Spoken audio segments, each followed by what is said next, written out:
요한계시록은 예수님을 가장 영광스럽게 드러내는 책이기 때문에 그렇습니다.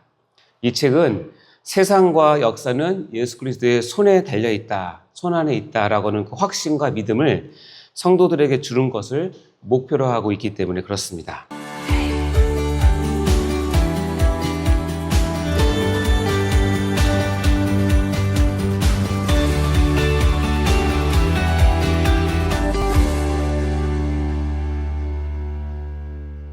오늘 같이 나눌 하나님의 말씀은 요한계시록 1장 3절 말씀입니다. 신약 399쪽인데요. 요한계시록 1장 3절 말씀. 찾았으면 같이 한 목소리로 읽겠습니다. 시작. 이 예언의 말씀을 읽는 자와 듣는 자와 그 가운데 기록한 것을 지키는 자는 복이 있나니 때가 가까움이라. 아멘. 사랑하는 성도 여러분, 이제 말씀 같이 앞에 서도록 하겠습니다. 자, 오늘부터 새로운 시리즈 설교를 이제 시작하려고 합니다. 지난 24번에 걸쳐서 어머니가 들려주시던 이야기 시리즈를 은혜 가운데 잘 마치게 되었습니다. 많은 성도님들께서 응원해 주시고 또 같이 은혜를 이렇게 받게 되어서 너무나 기쁘고 감사했습니다. 그래서 하나님께 모든 영광을 올려드립니다. 여러분도 하나님께 올려드리기 바랍니다. 자, 오늘부터 새로 시작하는 시리즈 이름은 이겁니다. 같이 읽어볼까요? 시작. 계시록 속의 예수님 이야기 시리즈입니다. 자, 요한계시록을 이제 저희가 처음으로 설교하는 것은 아닙니다. 혹시 기억하시는 분이 있겠지만 작년 11월 말부터 12차례에 걸쳐서 요한계시록 초반부를 저희가 같이 말씀을 나누었습니다. 그때 시리즈 이름이 계시록 7교회 이야기 시리즈였습니다. 그런데 저번에 했던 이 7교회 이야기를 그 내용을 여러분 잘 아셔야 이제 새롭게 진행되는 이 계시록의 이야기를 좀 더 깊이 이해하실 수가 있을 것입니다. 특별히 그때 7교회 시리즈의 첫 설교가 뭐였냐면 예수 그리스도의 계시라라고 하는 첫 번째 설교가 있었는데요. 이 부분은 여러분이 꼭 한번 다시 들어보시면 좋겠습니다. 요한계시록의 서론에 해당되는 부분인데 여기에 매우 중요하고 기초적인 설명을 다 해놓았기 때문에 그렇습니다. 제가 저의 유튜브를 이렇게 잘 소개하지는 않습니다만은 이번만큼은 여러분께 한 번 더 그때 영상을 좀 보시고 다음 설교에 오신다면 아마 새로 시작하는 계시록 시리즈를 좀 더 재미있고 또 알기 쉽고 그리고 깊이 있게 이해할 수 있을 것이라 믿습니다. 유튜브에서 여기 보시면 메디컬 처치 또는 메디컬 처치 이재훈을 이렇게 검색해서 찾으시면 저기에 그동안 올린 동영상들이 쫙 있는데요. 바로 여기 보면 작년 24년 11월 27일 날 올린 예수 그리스도의 계시라라고 하는 이 부분을 한번 찾아서 꼭 한번 보시면 좋겠습니다. 그리고 구독과 좋아요, 알람 설정 잊지 마시고. 자, 이 첫 번째 설교에는 요한계시록의 성격과 문학 장르, 서신서, 예언서, 묵시문학으로서의 특징, 그리고 제가 설명을 드렸고요. 특별히 계시에 대한 이해를 말씀드렸고, 이 책에 쓰여질 당시의 사회적 배경에 대해서 제가 일목요연하게 정리해서 말씀을 드렸습니다. 특별히 그 당시 계시록이 쓰여질 당시에 로마의 그 도미티안 황제의 이 전무후무한 기독교 박해라는 시대적 상황을 정확하게 알고 있는 것은 매우 중요한데요. 왜냐하면 그것을 배경으로 앞으로 이제 우리 계시록을 읽을 때 그 배경 지식이 있어야 해석이 바르게 될 수 있기 때문에 그렇습니다. 자, 성도 여러분, 여러분은 이제 계시록을 생각하면 많은 분들이 무섭다 또는 어렵다, 심지어는 이제 멀리하고 싶은 그런 책으로 여기시는 것 같습니다. 왜냐하면 거기에는 뭐 무서운 짐승 이야기 나오고 재앙 이야기들이 가득 차 있는데 도대체 이게 무슨 뜻인지 그리고 무슨 말을 하는지 잘 모르기 때문에 선뜻 계시록을 읽어보기는 꺼려지는 느낌들을 아마 다들 가지고 계시리라 믿습니다. 그런데 실상은요, 요한계시록은 우리를 겁주려고 쓴 책이 아닙니다. 오히려 위로하고 소망 가운데 세우려는 책입니다. 개혁주의 전통은 이 계시록을 위로의 책으로 이해합니다. 왜냐고요? 요한계시록은 예수님을 가장 영광스럽게 드러내는 책이기 때문에 그렇습니다. 이 책은 세상과 역사는 예수 그리스도의 손에 달려있다, 손 안에 있다라고 하는 그 확신과 믿음을 성도들에게 주는 것을 목표로 하고 있기 때문에 그렇습니다. 자, 근데 그럼에도 불구하고 많은 이단들과 사이비 집단들이 요한계시록을 마치 종말에 대한 암호 해독서처럼 취급을 합니다. 그리고 그 계시록에 나오는 각종 상징들과 숫자들을 마치 점치듯이 미래 사건을 예측하는 데만 몰두하고 더 나아가서 자신들만의 교리를 정당화하기 위해서 이 귀한 계시록 말씀을 아전인수격으로 해석해서 풀기도 합니다.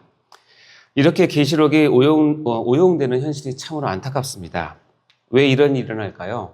한마디로 말씀드리면 요한계시록에서 예수 그리스도를 발견하지 못하고 진리 대신에 엉뚱한 것에 집착하기 때문에 그렇습니다.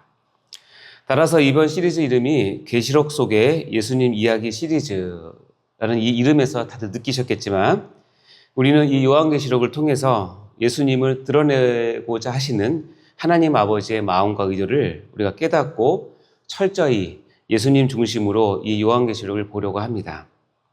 왜냐하면요, 요한계시록에 또 다른 별명이 있는데 제5의 복음서이기 때문에 그렇습니다.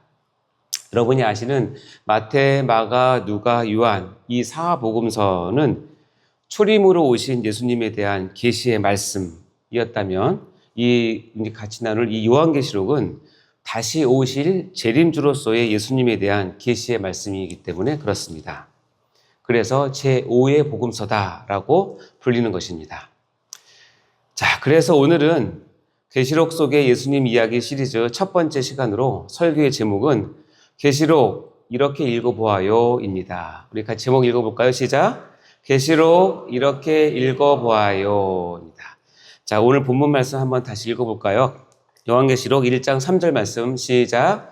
이 예언의 말씀을 읽는 자와 듣는 자와 그 가운데 기록한 것을 지키는 자는 복이 있나니 때가 가까움이라. 자, 이 요한계시록은 여러 그 문학적 장르가 섞인 아주 독특한 책입니다. 일단 우선은 1세기 말 소아시아의 7교회에 보내는 편지, 즉 서신서의 형식을 갖추고 있습니다. 또한 아까 말씀드렸지만 로마 도미티안 황제 치하의 그 아주 혹독한 박해 시절에 기록되었기 때문에 신앙 공동체만 알아들을 수 있게 상징과 은유로 쓴 가득한 묵시 문학의 형태로 쓰여져 있습니다. 따라서 계시록에 나오는 단어나 상징은 반드시 그 당시 박해 상황과 시대 상황의 배경에 맞추어서 해석을 해야 합니다. 그렇지 않고 오늘날 내가 당한 현실에 이걸 그대로 적용하면 큰 오류를 범하기 쉽습니다. 이단과 사이비가 바로 이런 일을 하는 것이죠.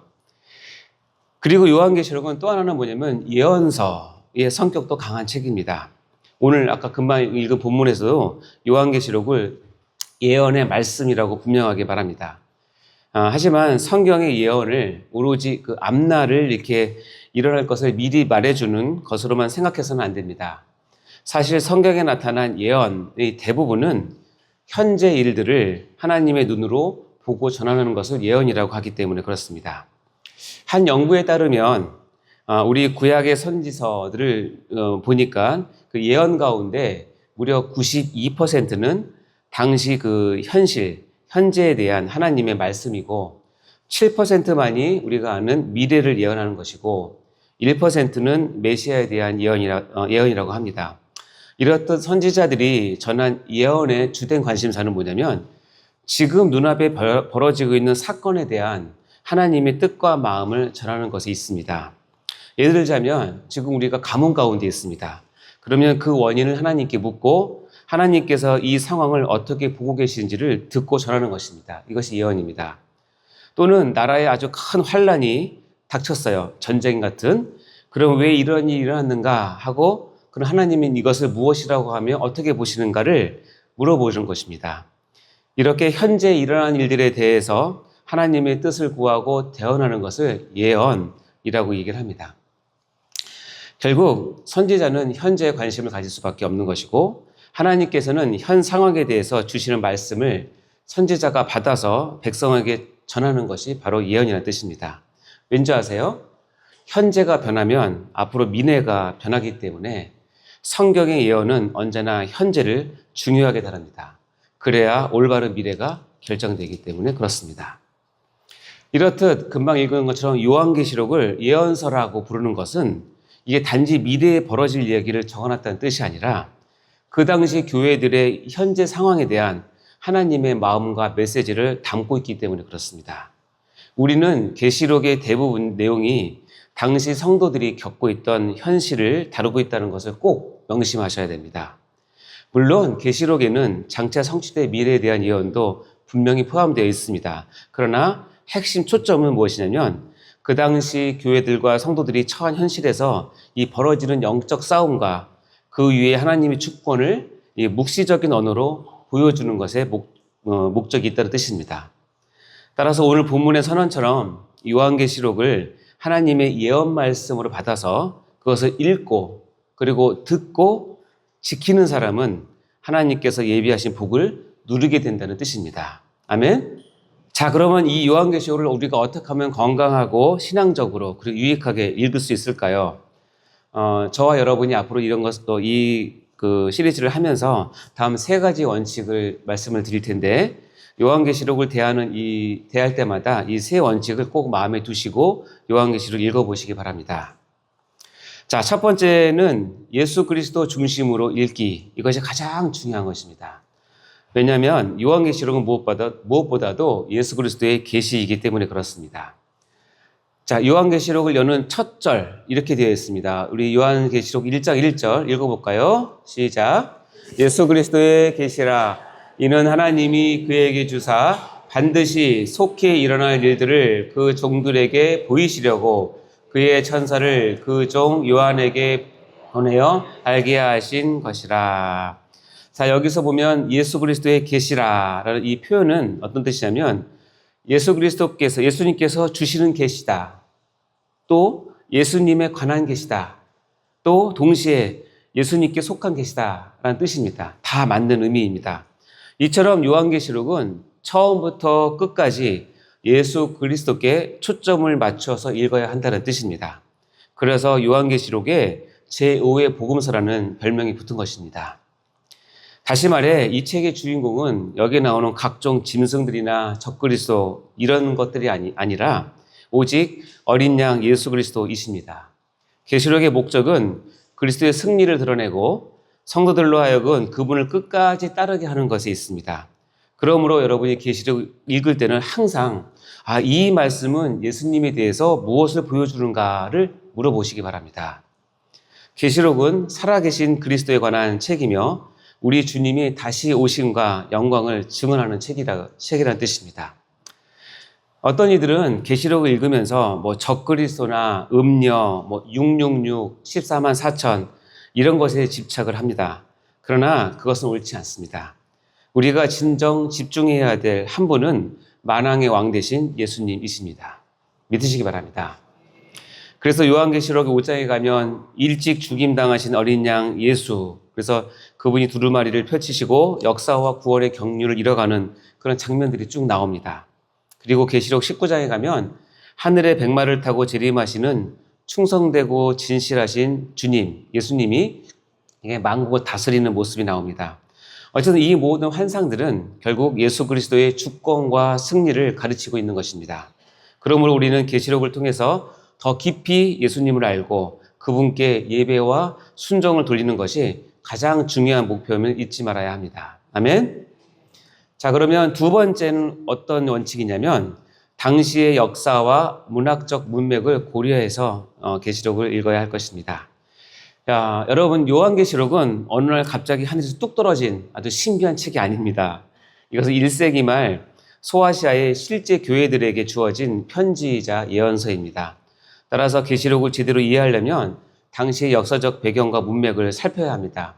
앞서 제가 설명했듯이 이 책은 로마 제국 치하에서 박해받던 초대교회 성도들에게 첫 번째로 주어진 메시지였습니다. 그래서 따라서 그들에게 이 말씀은 어떤 의미였을까를 먼저 생각해야 된다는 뜻입니다. 예를 들어서 계시록에 나오는 2장, 3장에 나오는 7교회의 상황은 그 뒤에 나오는 짐승의 표나 또는 17장의 음녀에 대한 묘사가 당시 로마 권력과 우상숭배 체계에 맞서는 이 신앙적인 도전, 순교를 이해하는 데 도움이 됩니다. 요한계시록은 또한 아까도 얘기했지만 문자적으로 문학적으로 묵시문항에 해당되는 특징을 갖고 있어요. 그래서 묵시문항은 환상이나 상징이나 숫자를 사용해서 하나님의 메시지를 전하는 그런 문헌 양식이죠. 그래서 구약의 다니엘서나 에스겔서들이 바로 그 예들입니다. 이런 문학적 특징을 감안하지 않고 계시록을 문자 그대로만 읽으면 반드시 오류에 빠지게 되는 것입니다. 어떻게 보면 요한계시록에 환상이 많이 나오는데 이 환상은 어떻게 보면 여러 겹의 상징 언어로 둘러싸인 그림책과 같아서 그 안에 담겨있는 메시지를 정확하게 비유적으로 풀어서 보아야 합니다. 특히 요한계시록에 나오는 많은 이미지들은 반복하고 병행적으로 나오고 또 반드시 기억할 것은 뭐냐면 요한계시록은 시간 순서대로 쓰여진 책이 아니라는 사실을 반드시 기억을 하셔야 됩니다. 그래서 이것이 좀 해석이나 이해가 쉽지 않은 면은 분명히 있습니다. 그러면 우리가 신중하게 문맥을 살피고 당시의 언어와 문화, 그다음에 정황들 고려해서 해석할 수 있어야 된다는 뜻입니다. 이것을 현대의 신문 기사나 아니면 국제 정세를 억지로 이 계시록 구절에 맞춰서 해석하면 반드시 오류를 범하게 되는 것입니다. 이런 일들을 이제 이단이나 세대주의자들이 많이 행하는 거죠. 자, 오히려 초대교회 성도들에게 이 말씀은 어떤 도전과 위로를 주었는지 먼저 이해할 필요가 있다는 것이고, 그리고 나서 비로소 우리 시대에 주는 교훈을 받는 것이 중요하다는 뜻입니다. 다음 세 번째 원칙은 이것입니다. 성경이 성경을 해석하도록 읽어야 된다는 뜻입니다.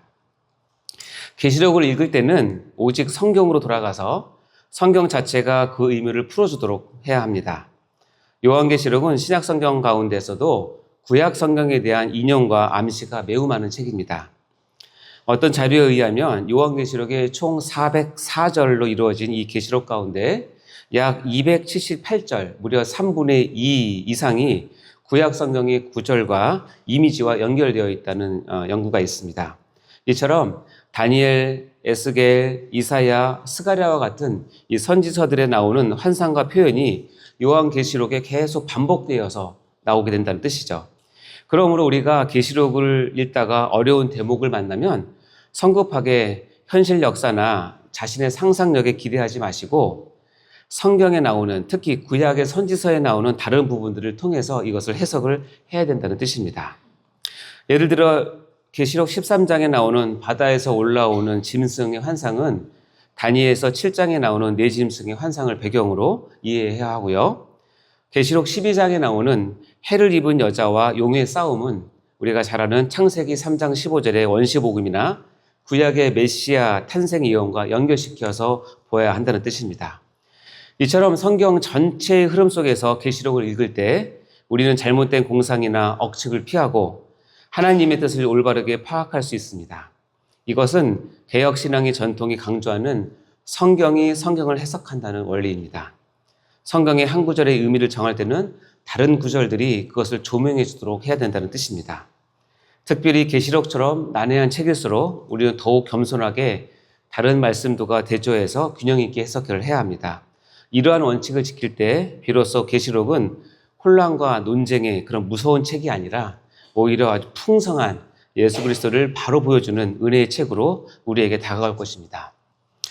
사랑하는 성도 여러분, 이제 앞으로 저희가 이제 몇 주에 걸쳐서 요한계시록 말씀을 함께 알아보고 공부할 것입니다.